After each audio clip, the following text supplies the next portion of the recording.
साहित्य लहर में आपका स्वागत है।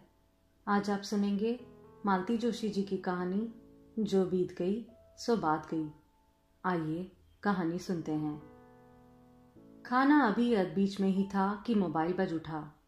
राजेश ने कुर्ते की जेब में हाथ डालकर मोबाइल निकाला, क्षण भर नंबर का मुआयना किया और फिर असमंजस भरे स्वर में कहा, यस। उधर से शायद पहचानने के लिए इसरार किया गया होगा, क्योंकि राजेश ने कहा, माफ कीजिएगा, पहचान नहीं पा रहा हूं, अपना नाम बताएंगी। उत्तर में जो भी कहा गया हो, उनका स्वर और चेहरा एकदम बदल गया। आजी जी के स्वर में बोले, सॉरी, बहुत दिनों बाद सुन रहा हूं ना, इसलिए आवाज पहचान नहीं पाया। खाना खा रहा हूं, बस 5 मिनट में फोन करता हूं। फोन रखकर उन्होंने हड़बड़ी में रोटी खत्म की और उठ खड़े हुए। ये क्या, चावल नहीं लेंगे? अनु ने पूछा। नहीं यार, आज ऑफिस में जबरदस्त नाश्ता हो गया। वो चौरसिया की पार्टी थी ना, बेटा हुआ है तो आज दिल खोलकर ट्रीट दी थी उसने। इस तरह की किसी भी पार्टी की बात सुनती है तो अनु पल भर को उदास हो जाती है, पर आज उसे उदास होने का भी मौका ना मिला। हाथ धोने के तुरंत बाद ही राजेश ने कहा, जरा पान लेकर आता हूं। 5 मिनट रुक जाइए ना, मेरा बस हो ही गया है, समेटा समेटी मैं लौटकर कर लूंगी। नहीं नहीं, तुम आराम से होने दो, मुझे गरम रोटी खिलाने के चक्कर में तुम वैसे ही इतनी देर बाद खाना शुरू करती हो। बस तुम इत्मीनान से खाना खत्म करो, तब तक मैं पान लेकर आया ही समझो। इसके बाद अनु की भूख भी जैसे मर गई। वह हैरान होकर बाहर के दरवाजे को देखती रही, जिसे अभी अभी राजेश उड़का कर गए हैं। खाना खाने के बाद अक्सर वे दोनों पान खाने निकल जाते थे। दिन भर की आपाधापी के बाद 10-15 मिनट की यह चहलकदमी उन्हें तरोताजा कर देती थी, सारी थकान उतर जाती थी। पर आज राजेश को उसका साथ ही गवारा नहीं था। अनु ने यंत्रवत टेबल समेटा, खाना उठाकर फ्रिज में रखा, रात के लिए पानी की बोतल भर ली, बेड कवर हटाकर बिस्तर ठीक कर लिया। राजेश तब तक भी नहीं लौटे थे। उसका मन हुआ सुबह के लिए सब्जी काट कर रख ले, पर अब उसका उत्साह चूक गया था। हारी थकी सी वह हॉल में आकर बैठ गई। टीवी देखने का भी मन नहीं हुआ। राजेश कोई 1.25 घंटे बाद लौटे। अनु को देखते ही जैसे उन्हें कुछ याद आ गया। सॉरी यार, पान लाना तो भूल ही गया। पान लाने गए थे और वही भूल गए? अनु ने हल्का सा कटाक्ष किया। अरे, एक सज्जन मिल गए थे, पूरा आधा घंटा खा गए। चलो दोबारा चलते हैं। नहीं, अब रहने दीजिए, थक जाएंगे, वैसे भी 10 बज रहा है, कल छुट्टी थोड़ी ही है। राजेश ने फिर आग्रह नहीं किया। बिस्तर पर लेट तो गए थे, पर दोनों की आंखों में नींद नहीं थी। एक दूसरे से अपनी बेचैनी छुपाते हुए दोनों रात भर करवट बदलते रहे। आखिरकार अनु से रहा नहीं गया। बोली, सुनिए, यह मत सोचना कि मैं जासूसी कर रही हूं, पर आपको इस कदर बेचैन देखकर पूछना पड़ रहा है, रात को वो किसका फोन था? राजेश कुछ देर अनु को देखते रहे, फिर घुटी सी आवाज में बोले, रंजना का। लेकिन वह तो कहीं बाहर है ना, माँ जी ने बताया था। हाँ, शायद ऑस्ट्रेलिया में है, पर घर तो उसका यही है ना। घर तो यही है, मतलब यहाँ अक्सर ही आती होगी। क्या पता, शायद फोन भी करती हो, पर ऐसा होता तो राजेश उसकी आवाज फौरन पहचान लेते। उन्होंने कहा भी तो था, अरसे बाद सुन रहा हूं, इसलिए आवाज पहचान नहीं पाया। यूं फोन करने को तो इंसान बाहर से भी कर सकता है, उसके लिए भारत आना जरूरी थोड़ी ही है। पर शायद उसके पास नंबर नहीं होगा, नहीं तो जरूर करती। आज से 6-7 साल पहले मोबाइल का इतना चलन नहीं था। कम से कम राजेश के पास तो सेलफोन नहीं था। उसे आपका नंबर कहाँ से मिला? उसने पूछा, पर उसे उत्तर नहीं मिला। एक बार रंजना के फोन की बात बताकर राजेश एकदम तनाव मुक्त हो गए थे और नींद की आगोश में चले गए थे। अनु लेकिन बहुत देर तक सो नहीं पाई। 6 साल का उसका वैवाहिक जीवन समस्याओं से भरा हुआ था, पर इस तरह का तनाव वह पहली बार महसूस कर रही थी।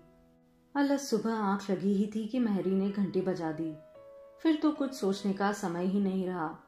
रोज की तरह घड़ी से तालमेल बिठाते हुए वह काम में जुट गई। राजेश को उसने 8:30 बजे तक सोने दिया। उसके बाद बेमन से ही सही जगा दिया। वैसे भी अपने सारे काम वे धीरे धीरे ही कर पाते हैं। ऑफिस के लिए निकलते हुए राजेश ने कहा, शाम को लौटने में देरी हो सकती है, चिंता मत करना। कोई मीटिंग है?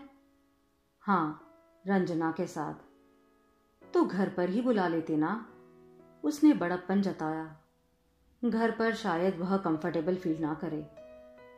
उससे ज्यादा शायद आप अनकंफर्टेबल हो जाते, उसने कहना चाहा पर नहीं कहा। राजेश जैसे उसके मौन प्रश्न का उत्तर देते हुए बोले, वह कुछ जरूरी बात कहना चाहती है जो शायद यहां संभव नहीं होगी। अनु ने हंसते हुए व्यंग किया, कल 50 मिनट बात होती रही, फिर भी जरूरी बात छूट ही गई। तुम क्या सोचती हो, 50 मिनट में उसी से बात कर रहा था? हमारी बात तो 1 मिनट में ही खत्म हो गई थी। कल कहाँ मिलना है? फिर क्या, बहुत अपसेट हो गया था मैं। यूं ही निरुद्देश सड़क नापता रहा। जब पैरों ने जवाब दे दिया तब घर लौट आया। पर जब कोई बात ही नहीं हुई है तो इतना अपसेट होने की क्या जरूरत है? वह मेरा पहला प्यार था अनु, और इतने दिनों बाद अचानक उसका फोन आया। खैर, मैं चलता हूं, 10-20 हो रहा है। कहते हुए वह बाहर निकल गए। अपने पीछे उन्होंने दरवाजा उड़का दिया।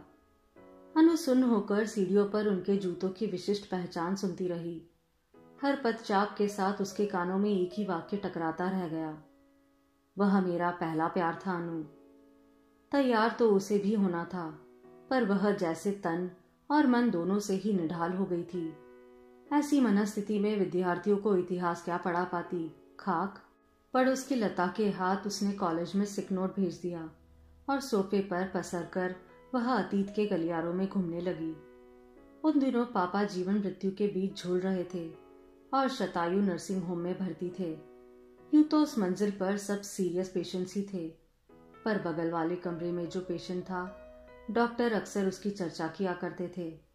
कहते थे कि यह आदमी शायद ही कभी अपने पैरों पर खड़ा हो पाएगा।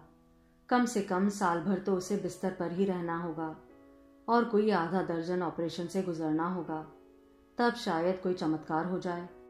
अनु सुनती और अकारण उसका मन उस अपरिचित व्यक्ति के प्रति सहानुभूति से भर उठता। यूं तो माँ दिन भर पापा के पास बनी रहती थी, फिर भी अनु या भाई लोगों में से कोई ना कोई वहां रहता। यह जरूरी था, क्योंकि हर 2-3 घंटों बाद डॉक्टर राउंड पर आते थे और हर 15 मिनट बाद सिस्टर्स एक पर्ची पकड़ा देती थी। यह सब माँ के वश का नहीं था। एक बार ऐसी ही एक पर्ची लेकर वह सीढ़ियों की तरफ जा रही थी कि उसने देखा बगल वाली आंटी जी लिफ्ट के पास खड़ी है। उसने पास जाकर कहा, आंटी, लिफ्ट बंद है आज, मेंटेनेंस हो रहा है। यह देखिए, ऊपर लिखा है। हे भगवान, आंटी ने सीढ़ियों की ओर देखा। ये पहाड़ चढ़ते उतरते तो मुझे आधा घंटा लग जाएगा। राजू बिल्कुल अकेला है। लाइए, मैं ला देती हूँ, मुझे अपनी भी दवाइयाँ लानी हैं। महिला ने कृतज्ञ भाव से उसे देखा और पर्ची पकड़ा दी। मेडिकल स्टोर एकदम ग्राउंड फ्लोर पर था। 2 मंजिल उतरते चढ़ते अनु भी हाफ उठी थी। आंटी की तो पता नहीं क्या हालत होती। बगल वाले दरवाजे पर हल्की सी दस्तक देकर वह भीतर गई। आंटी को बचे हुए पैसे और गोलियां पकड़ाते हुए उसने पलंग पर लेटे उस व्यक्ति को देखा। हे भगवान, सिर से पांव तक पट्टियों से जकड़ा यह व्यक्ति क्या जीवित रह पाएगा? सिर पर पट्टियां थी, एक पांव प्लास्टर में झूल रहा था, एक हाथ भी। वहां खड़े रहना उसके लिए दुभर हो गया। वह बाहर आई तो आशीर्वाद की झड़ी लगाते हुए आंटी जी भी बाहर आ गई। उन्होंने पापा के बारे में पूछताछ की, उनकी दीर्घायु की कामना की। अनु ने पूछा, आप अकेले इन्हें संभालती हैं? घर पर और कोई नहीं है? इससे बड़े 2 हैं, एक बैंगलोर में, दूसरा कलकत्ते में। दोनों ही आए थे, पर नौकरी चाकरी छोड़कर कितने दिन रहते। ये बीमारी तो अभी लंबी चलेगी। इसके दोस्त बीच बीच में आकर देख जाते हैं, कुछ काम हो तो कर जाते हैं, पर पराए बच्चों पर कितना भार डाला जा सकता है। आपके बेटे बारी बारी से आते तो अच्छा रहता। ऐसा कहाँ होता है बेटा, एक्सीडेंट का सुनकर तो सभी दौड़ पड़े थे। उस समय तो ऐसा लग रहा था कि बोलते बोलते वे चुप हो गई। कौन माँ अपने मुंह से बेटे की मृत्यु की आशंका व्यक्त करेगी। आंटी जी, आपको जब भी कुछ मंगवाना हो, दवाई, चाय, फल फूल, हमें कह दीजिए। यहाँ तो कोई ना कोई रहता ही है। मैं या भैया लोग, किसी से भी निसंकोच कह दीजिए। इसके बाद 2-3 बार आंटी जी ने उसकी सेवा का लाभ भी उठाया, पर यह सिलसिला ज्यादा दिन नहीं चल सका। 15 दिन कोमा में रहने के बाद एक दिन पापा ने हमेशा के लिए आंखें मूंद ली। सारा परिवार शोक सागर में डूब गया। माँ तो पछाड़े खा रही थी, अनु की भी सिसकियां बंद नहीं हो रही थी, पर उस समय उसके आंसू पोंछने वाला कोई नहीं था। भाभियां माँ को संभाल रही थी और भाई लोग अगले इंतजाम में जुट गए थे। उस समय आंटी जी ने ही उसे छाती से लगा लिया था। उनके गले लगकर वह खूब रोली थी। उसकी पीठ पर ममता से हाथ फेरते हुए उन्होंने कहा, उसकी मर्जी के आगे किसी का वश नहीं चलता बेटा। बस यही समझकर सब्र कर लो कि वे अपने कष्ट से मुक्ति पा गए हैं। एक क्षण भर को तो उसे इतना गुस्सा आया कि कह दे, ईश्वर करे आपका बेटा भी अपने कष्टों से मुक्ति पा ले। पर गनीमत थी कि शोक की उन घड़ियों में भी उसका विवेक जागृत था। जानती थी कि 78 वर्ष के पापा से 24 वर्ष के राजेश की कोई तुलना नहीं थी। पापा अपनी जिंदगी जी चुके थे, दुनिया देख चुके थे। एक अनु की शादी को छोड़कर वह अपनी सारी जिम्मेदारियां पूरी कर चुके थे। पर यह राजेश तो भाइयों की कृपा से पढ़ लिख कर अभी अभी अपने पैरों पर खड़ा हुआ था। माँ के लिए खुशियां सजाने का सपना ही देख रहा था कि नियति ने उसके पैरों के नीचे से जमीन ही खींच ली थी। पापा की मृत्यु के बाद जीवन में एक शून्य सा भर गया था। माँ अपने दुखों में डूबी हुई थी। 52-53 वर्षों का साथ था और अब एकाएक वे अकेली हो गई थी। भाभियां अपनी गृहस्थी में व्यस्त थी। खाली समय में वे माँ का मन बहलाने का प्रयास करती थी। भाई लोग फिर काम में जुट गए थे। पापा की बीमारी में और बाद के कार्यक्रमों में काम का बहुत नुकसान हो गया था। 13वीं आदि के बाद दीदी लोग भी अपने अपने घर लौट गई थी। अपने जीवन में आई इस रिक्तता को उसे अकेले ही भोगना था, क्योंकि उसकी ओर ध्यान देने की किसी को फुर्सत नहीं थी। उसका दुख बांटने वाला कोई नहीं था। 2 साल पहले पापा को इस गंभीर बीमारी ने ना पकड़ा होता तो शायद वह भी अपने घर बार की हो गई होती। परिवार से छिटक कर यूं अपने में ही बिसुरती ना होती। पापा को उसका नौकरी करना पसंद नहीं था, इसलिए एमए के बाद वह घर बैठ गई थी। पापा की बीमारी से उसकी शादी की बात टलती रही थी। अब तो शायद 1.5 साल तक कोई इस बारे में सोचेगा भी नहीं। माँ अपने दुख से उभरेगी, भाइयों को अपना फर्ज याद दिलाएगी, तब शायद कुछ हो पाएगा। वह चुपचाप वांटेड के कॉलम्स में देखती रही और एक दिन उसे एक प्राइवेट कॉलेज में नियुक्ति मिल गई। वेतन स्कूल जैसा ही था, पर नाम कॉलेज का था, इसलिए वह खुश थी। खुश इसलिए भी थी कि कम से कम अब कुछ घंटों के लिए घर के दमघोटू वातावरण से छुट्टी मिलेगी, कुछ नए लोगों से परिचय होगा। खुश इसलिए भी थी कि अब छोटे मोटे खर्चे के लिए भाइयों के आगे हाथ नहीं फैलाना पड़ेगा। पापा से वह हर तरह की जिद कर लेती थी और वह पूरी भी होती थी, पर भाइयों से मांगते झिझक होती थी। उसे नौकरी करते 3-4 महीने हो चले थे। एक दिन कॉलेज से लौटते हुए देखा, अस्पताल वाली आंटी झोला उठाए चली आ रही थी। झोला भारी रहा होगा क्योंकि वे बार बार हाथ बदल रही थी। उसने गाड़ी ठीक उनके सामने जाकर रोक दी। वह एकदम चौंक गई, पर दूसरे ही क्षण उनका चेहरा परिचय की मुस्कुराहट से भर गया। अनुपमा बेटा, कैसी हो? मैं ठीक हूँ। आप कहाँ जा रही हैं? घर जा रही हूँ, थोड़ा सामान लेना था। साग भाजी तो दरवाजे पर आ जाती है, पर बाकी सामान के लिए बाजार का मुंह देखना ही पड़ता है। राजेश जी ठीक हैं? ठीक इतनी जल्दी क्या होंगे, बस घर आ गए हैं। नर्सिंग होम भी कितने दिन रहते। पिछले महीने एक ऑपरेशन हुआ था, तब 8 दिन रह लिए थे। अगले महीने एक आखिरी ऑपरेशन है। पहले वाले में मंझला आ गया था, इस बार बड़का आएगा शायद। उनकी आवाज बेहद थकी सी लग रही थी। थकान शायद बोझ की वजह से हो या खड़े रहने के कारण। मानसिक तनाव तो रहा ही होगा।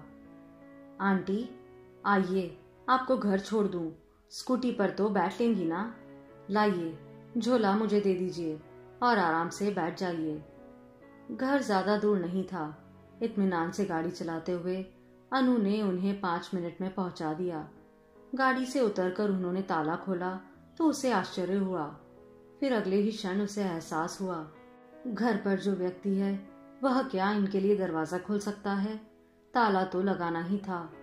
उनका सामान उठाकर भीतर रखते हुए उसने इजाजत चाही तो वह बोली, वाह, ऐसे कैसे चली जाओगी? बिना चाय पिए जाने थोड़ी ही दूंगी। आंटी ने उसके लिए एक कुर्सी खींच दी, लाइट जला दी और बेटे से पूछा, राजू, तू भी चाय लेगा ना? दे दो, सपाट स्वर में उत्तर आया। अनु ने उत्तर की दिशा में देखा। वह व्यक्ति अभी लेटा हुआ ही था, पर अब चेहरा पट्टियों से ढका हुआ नहीं था। केवल माथे पर और ठोड़ी पर 2 चिपकियां थी। पांव का प्लास्टर भी निकल गया था।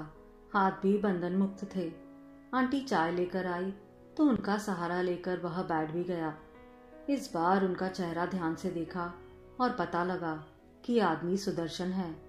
चाय पीते हुए आंटी उसी की तारीफ करती रही कि कैसे नर्सिंग होम में भी मदद करती रही थी और आज कैसे अपना रास्ता छोड़कर उन्हें घर तक छोड़ने आई है। अनु को तो संकोच ही होने लगा। किसी तरह चाय खत्म करके उसने कहा, आंटी, मैं चलूंगी अब। ये कप कहाँ रखूं? अरे वाह, तुम क्यों रखोगी? आंटी तीनों कप उठाकर अंदर ले गई। अनु जाने को मुड़ ही रही थी कि कानों से एक शब्द टकराया, थैंक्स। उस शब्द से कृतज्ञता जैसे छलक पड़ रही थी। उनके चेहरे से साफ जाहिर हो रहा था कि माँ के प्रति उसकी सदाशयता से वह अभिभूत हो गए थे। उसके बाद तो जैसे यह अनु का नियम ही हो गया। वह हर 2-4 दिन बाद कॉलेज से आते जाते उस घर में झांक लेती, उनके जरूरी काम निपटा देती। कभी आंटी को बैंक ले जाती, कभी उनके साथ किराने का सामान ले आती, कभी खुद ही हफ्ते भर की सब्जी लाकर डाल जाती। एक बार आंटी ने दबी आवाज से कहा कि बेटा बिस्तर पर पड़े पड़े बोर हो जाता है, टीवी भी बेचारा कितना देखेगा। दोस्त भी अब पहले की तरह बार बार नहीं आते। उन लोगों की भी गृहस्थी है, नौकरी धंधे है। कुछ किताबें मिल जाती तो उसका समय कट जाता। कहने भर की देरी थी कि अनु ने लाइब्रेरी और बुक स्टॉल पर धावा बोल दिया। घर में पुस्तकों का और पत्रिकाओं का ढेर लगा दिया। उसे अंग्रेजी के लेखकों की ज्यादा जानकारी नहीं थी। राजेश से ही लिस्ट लेकर वह दर्जन भर अंग्रेजी उपन्यास खरीद लाई। राजेश को बहुत संकोच होने लगा तो बोली, इसी बहाने मैं भी पढ़ लूंगी। अब तक मैंने एक भी अंग्रेजी नॉवेल नहीं पढ़ी है। कहते भी शर्म आती है। उस घर में वह इतना रच बस गई थी कि राजेश के अंतिम ऑपरेशन के दिन पूरे वक्त आंटी के साथ शतायु में बैठी रही। राजेश के बड़े भाई बैंगलोर से आए थे। उन्होंने तो पूछ ही लिया, यह लड़की कौन है? रंजना? रंजना? आंटी के मन का सारा तिरस्कार उनके स्वर में उतर आया था। राजू के एक्सीडेंट के बाद एक बार झांकने भी नहीं आई है। इसका दोस्त त्रिलोक बता रहा था कि उसकी तो शादी भी हो गई है, कहीं बाहर जाकर की है।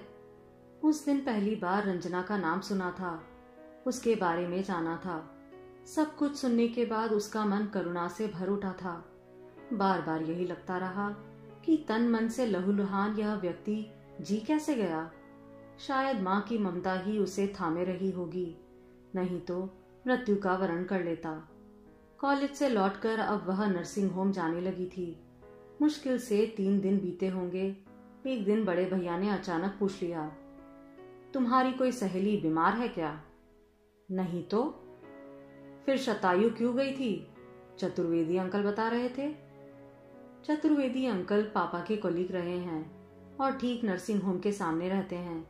पापा की बीमारी के समय उनके घर का बहुत सहारा था।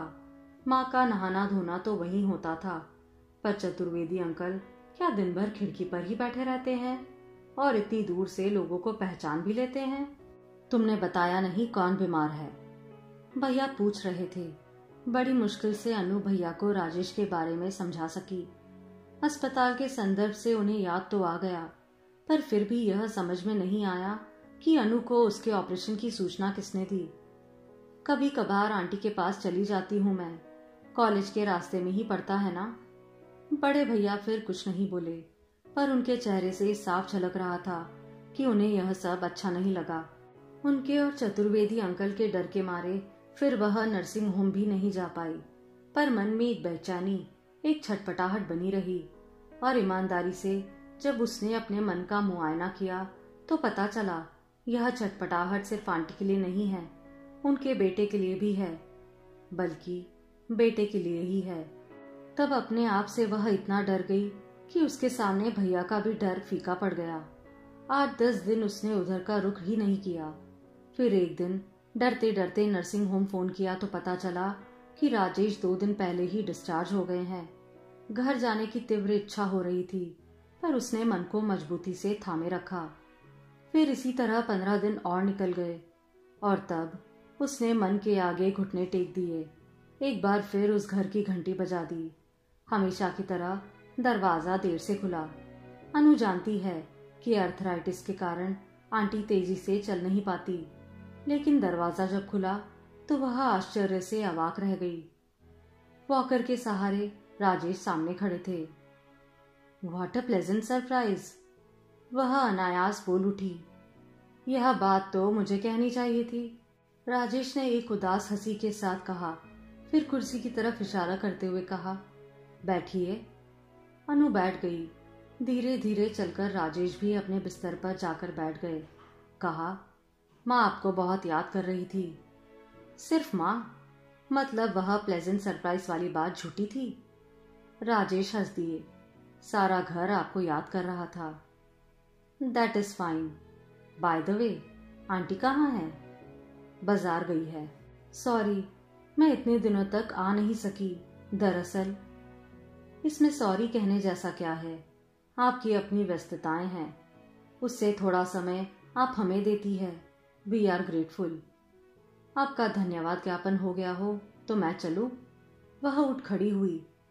माँ के आने तक तो रुक जाइए, नहीं तो उसे बुरा लगेगा। वह पुनः बैठ गई। इस बार उसका ध्यान पलंग पर रखी चौकी की ओर गया। ये क्या, रामायण पढ़ रहे हैं? तो क्या करूं, मेरी होम डिलीवरी लाइब्रेरी तो बंद हो गई है ना। वह फिर सॉरी कहने को थी कि उन्होंने कहा, अब उंगलियां थोड़ी काम करने लायक हो गई है, तो दोस्तों से कहकर कुछ अकाउंट्स का काम मंगवा लिया है। सिर्फ उपन्यास पढ़कर तो जिंदगी नहीं कट सकती ना। उनके स्वर में हल्का सा विषाद था। अनु का मन सजल हो आया।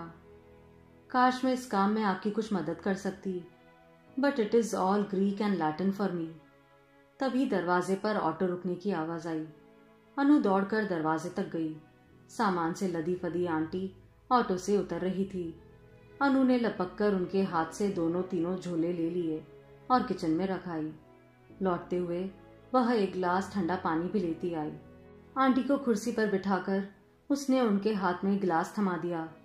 गिलास हाथ में लेकर आंटी तृप्त भाव से उसे निहारती रही, नजरों से ही उसे दुलारती रही। उस स्नेह वर्षा में भीगती हुई वह पुलकित होती रही। उसके बाद उस घर के चक्कर फिर शुरू हो गए। इस बार तो जैसे नित्य नियम ही हो गया था। उस घर की वह जैसे स्थायी सदस्य बन गई थी। वह घर जैसे उसकी प्रतीक्षा में आंखें बिछाए रहता था। उसने रोज अनुभव किया था कि उदास और सोया हुआ यह घर उसके जाते ही गुलजार हो उठता है। 24 घंटे वह अपनी ही दुनिया में खोई हुई थी, इसलिए उसे पता ही नहीं चला कि उसकी क्रियाकलापों पर किसी की नजर है। इस बार घर वाले बहुत चौकस थे और उनके पास राई रत्ती खबर पहुंचती रही। एक दिन जब वह घर पहुंची तो बड़े भैया ने उसे आड़े हाथ लिया। तुम दिन भर वहां माथुरों के यहाँ क्यों घुसी रहती हो? एक क्षण को तो वह अवाक हो गई, पर घबराई नहीं। बोली, दिन भर तो मैं अपनी नौकरी पर जाती हूँ। हाँ, आते जाते उन लोगों का एक आधा काम कर देती हूँ, तो क्या गुनाह हो गया? माँ इन दिनों एकदम विरक्त हो गई थी, पर इस बार वह भी बोली, कुंवारी लड़कियों का इस तरह घर घर डोलना क्या अच्छा लगता है? छोटा भाई बोला, वह बुढ़िया इसे इमोशनल ब्लैकमेल कर रही है। और वह तुनक्कर बोली, भैया, बड़ों के बारे में इस तरह बात की जाती है तो अब बातें करने का तरीका मुझे तुमसे सीखना होगा। माँ ने कहा, वह क्या गलत कह रहा है? आखिर उन लोगों के लिए तुम्हारे दिल में इतना दर्द क्यों है? कौन लगते हैं वे तुम्हारे? बड़े भैया बोले, 4 लोगों के बीच उठना बैठना तो हमें पड़ता है, 100 तरह की बातें होती है, किस किस का मुंह पकड़ेंगे? पता नहीं उस समय अनु में कहां से इतनी शक्ति संचारित हो गई। निर्णायक स्वर में बोली, उन लोगों को मेरी जरूरत है, मैं वहां जाना तो नहीं छोड़ सकती। आप लोगों को बदनामी का इतना ही डर लग रहा है तो मेरी शादी वहां कर दीजिए। उसकी बात पूरी भी ना हो पाई थी कि एक झन्नाटेदार तमाचा उसके गाल पर पड़ा। वो तो भाभी ने बड़े भैया का हाथ पकड़ लिया, नहीं तो उसकी पता नहीं आज क्या गत होती। छोटा बोला, अब तो बिल्कुल साबित हो गया है कि उन लोगों ने इसे हिप्नोटाइज कर लिया है। 8-10 दिनों तक घर जैसे बारूद के ढेरे पर बैठा था। हर क्षण विस्फोट की आशंका बनी रहती थी। साम दाम दंड भेद, भैया ने सब उपाय करके देख लिए, पर वह अपनी जिद पर अड़ी रही। आखिर माँ ने ही 2 टूक फैसला सुना दिया। उसकी किस्मत में लूला लंगड़ा ही लिखा है तो यही सही, कर दो विदा। यहाँ जितने दिन रहेगी हमारा ही खून जलाएगी। इस घर का तूफान कुछ थमा तो उस घर में भूचाल आ गया। वे लोग तो एकदम हक्के बक्के ही रह गए। शारीरिक, आर्थिक, मानसिक सभी रूप में वह पक्ष अक्षम था। केवल भावनात्मक रिश्तों के सहारे तो जिंदगी नहीं चलती। पर अनु ने देवदास की पारों की तरह साफ कह दिया, अब यह मेरी प्रतिष्ठा का प्रश्न है। आप लोग अगर पीछे हट जाएंगे तो मेरे पास आत्महत्या के सिवा कोई उपाय नहीं रह जाएगा। देवदास ने कहा, वैसे तो यह शादी भी एक तरह से आत्महत्या ही है, पर कम से कम इसमें हमें हत्या का पाप तो नहीं लगेगा। माँ जी तो एकदम गदगद ही हो गई थी। उनके मन की सुप्त इच्छा अप्रत्याशित रूप से फलीभूत हो रही थी। उन्होंने फौरन बेटों को खबर की। वे सपरिवार दौड़े चले आए। आनन फानन में एक मुहूर्त निकलवाया गया और एक अत्यंत साधारण समारोह में तुरंत फुरंत शादी निपटा दी गई। साधा समारोह इसलिए कि कन्या पक्ष को कोई उत्साह नहीं था, तुरंत फुरंत इसलिए कि दूल्हे राजा की स्थिति ऐसी नहीं थी कि शादी के सारे रस्मों रिवाज पूरे कर सके। कन्या पक्ष जितना दुखी था, वर पक्ष उतना ही खुश नजर आ रहा था। अनु के छोटे भाई ने कहा, खुश क्यों नहीं होंगे, उनकी तो लॉटरी लग गई है। वहां ऊपर हमारे पिताश्री की आत्मा जरूर कलप रही होगी, हमें श्राप दे रही होगी। यह सब कुछ इतनी जल्दी हो गया कि अनु को कुछ सोचने समझने का मौका ही नहीं मिला। शादी की हड़बोक से जब कुछ निजात मिली तब उसे समझ में आया कि उसके सामने जिम्मेदारियों का, समस्याओं का एक पहाड़ खड़ा है। इन समस्याओं को उसने खुद ने ही न्योता दिया था, इसलिए शिकायत की गुंजाइश ही नहीं थी। इस विवाह से एक बात अच्छी हुई थी कि राजेश का खोया हुआ आत्मविश्वास लौट आया। उनमें जीने की, कुछ करने की इच्छा जाग उठी। अकाउंट्स में तो वे कुशल थे ही। जिस फर्म का काम उनका दोस्त घर लाकर देता था, उस फर्म ने उन्हें बकायदा नियुक्त कर लिया। उन्हें लाने ले जाने की व्यवस्था भी कर दी। पूरी तरह तो ठीक होने में उन्हें 2 साल लग गए। फिर भी उसे पूरी तरह ठीक होना नहीं कहा जा सकता। बाया पैर आधा इंच छोटा ही रह गया था, इसलिए बाहर जाते समय उस पैर में मोटे तले का जूता पहनना पड़ता था। बंद गले का स्वेटर या कुर्ता पहनने में मुश्किल होती थी, क्योंकि बाया हाथ कनपट्टी से ऊपर जाता ही नहीं था। काम करते करते उंगलियां एकदम अकड़ जाती थी।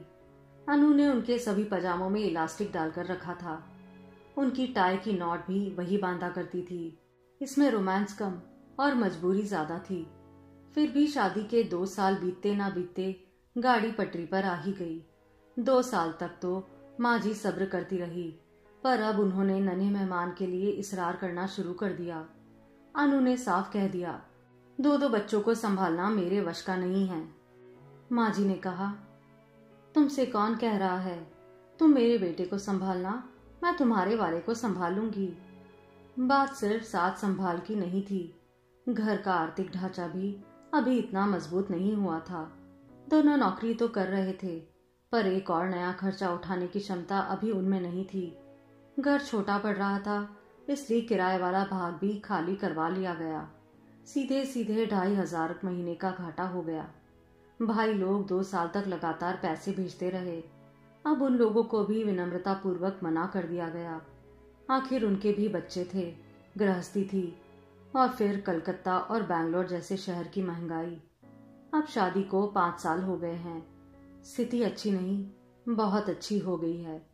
राजेश ने अपनी गाड़ी भी ले ली है, पर एक नए मेहमान की आमाद टलती ही जा रही है, क्योंकि जिन्हें सबसे ज्यादा उत्साह था वह ही इतनी लंबी प्रतीक्षा नहीं कर सकी। यह एक टीस अनु के मन में हमेशा बनी रहेगी। राजेश को लौटने में कोई 10 बज गए थे। उन्होंने फोन कर दिया था, इसलिए उसने खाने के लिए प्रतीक्षा नहीं की। वे लौटे तो अनु ने इतना भर पूछा, दूध लेंगे? हाँ, एक कॉफी बना दो। वह कॉफी बनाकर लाई, तब तक वह कपड़े बदलकर टीवी के सामने बैठ गए थे। एक कप कॉफी उन्हें थमाने के बाद अपना कप लेकर वह भी पास ही में बैठ गई। कॉफी पीते हुए बड़े सहज भाव से पूछा, खाना कहाँ खाया? कोई रंगोली नामक रेस्टोरेंट है, मैंने तो पहली बार ही देखा है। नया है शायद, इसलिए भीड़ भी कम थी। तभी तो उसका चुनाव किया होगा, अनु ने सोचा। फिर बोली, हाउ वॉज द मीटिंग? ठीक ही रही, मैं तो श्रोता की हैसियत से ही गया था। जो कुछ कहना था उसे ही कहना था। पूरे समय वही बोलती रही। इतने सालों का पूरा कच्चा चिट्ठा सुना गई। बहुत बहादुर लड़की है, मैं तो दाद देता हूँ। जब छोड़ने का मन हुआ तो एक झटके में सब कुछ छोड़कर चली आई। बच्चों का भी मोह नहीं किया। वाह, क्या बहादुरी है, अनु ने मन में सोचा। फिर कसैले स्वर में पूछा, यह बहादुरी उस समय कहाँ गई थी जब किसी को उसकी सख्त जरूरत थी? अरे, उसके पापा बड़े खूंखार किस्म के आदमी थे। उसे स्मगल करके सीधे ऑस्ट्रेलिया ले गए और वहां उसकी शादी करवा कर ही दम लिया। वे जिंदा होते तो शायद आज भी वह हिम्मत नहीं कर पाती। अनु का स्वर और कसैला हो गया। बोली, मेरे पापा तो नहीं थे, पर आप क्या सोचते हैं मेरे सर पर कोई नहीं था? मेरे घर वालों ने क्या मुझे छुट्टा छोड़ दिया था? आप क्या जाने कि आपकी वजह से मुझे क्या क्या सुनना पड़ा है, सहना पड़ा है। तुमने मुझे बताया नहीं। आपको तो यह भी नहीं पता होगा कि मेरे दोनों भाई आपकी माँ को क्या क्या सुना गए थे। माँ ने कभी नहीं बताया। क्या बताती? उस समय तो हम दोनों आपके जख्मों को सहलाने में लगी हुई थी और एक नया जख्म देने की इच्छा नहीं थी। इसके बाद कोई कुछ नहीं बोला। अनु ने एक और रात आंखों में ही काट दी। बाद के 2-3 दिनों तक रंजना ही उसके दिलो दिमाग पर छाई रही। वह राजेश का बड़ी बारीकी से निरीक्षण कर रही थी, पर उसे उनके व्यवहार में कोई परिवर्तन नजर नहीं आया। वह खुद लेकिन इतनी तटस्थ नहीं रह पाई। एक दिन उसने पूछ ही लिया, उस दिन आप रंजना की बहादुरी की दाद दे रहे थे। क्या घर बार छोड़ देना इतनी बहादुरी का काम है? शायद, क्योंकि पुरुष होते हुए इतनी हिम्मत मैं नहीं जुटा सकता। क्यों? वह हंस दिए। क्योंकि मैं तुम्हारे उपकारों तले गले गले तक डूबा हुआ हूं। उसे बिल्कुल भी हंसी नहीं आई। गंभीर स्वर में बोली, प्रेम में ये उपकार की भाषा कहां से आ गई? माफ करना अनु, हमारी शादी में प्रेम कहीं दूर दूर तक था ही नहीं। तुम्हारी तरफ से सहानुभूति थी और मेरी तरफ से कृतज्ञता। देखिए, आप सिर्फ अपनी बात कीजिए, मेरी ओर से दलील देने की कोई जरूरत नहीं है। उसका स्वर असाधारण रूप से कठोर हो गया था।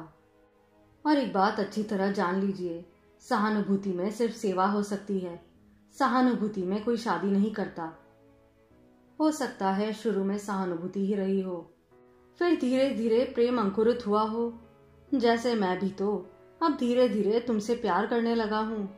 पर तुम्हारा प्यार लव एट फर्स्ट साइट नहीं था, यह तो तय है।